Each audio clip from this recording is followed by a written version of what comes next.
تماما. اماميه ملعوبه تطيا لناحيه اليسار وانطلاق لاصحاب الهدف الوحيد الشمراني، تسديد قوي المجال،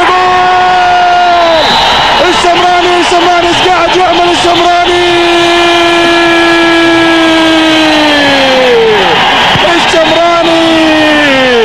الشمراني سجل الهدف الثاني الاتحادي، الهدف الثاني الاتحادي الشمراني، تسديده من خارج منطقه الجزاء. كان العتيبي ابدا ربما غير موفق ابدا في وجهة نظري الشخصية، العتيبي كان غير موفق ابدا.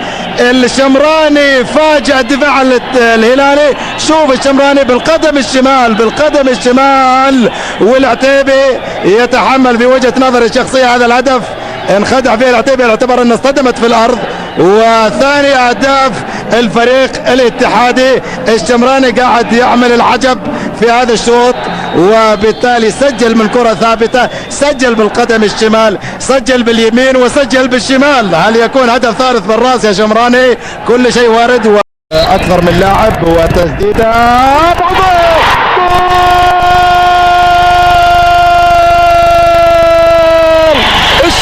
الشمراني عاد بهذا الهدف الجميل، هدف جميل برازيلي باقدام سعوديه. الشمراني يهز المرمى الهلالي لاول مره. انا ذكرت ان هذا الهدف سيسعد الجماهير وفرحه للبوسني، واول اهداف المباراه، وبدا النمر الاتحادي موجود مع الجماهير.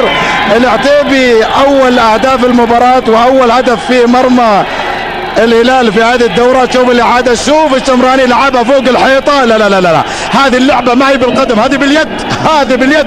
يشبه لاعب كرة اليد، هو أخذها ووضعها. نعم، بالتالي لا يلام العتيبي على هذا الهدف. أتوقع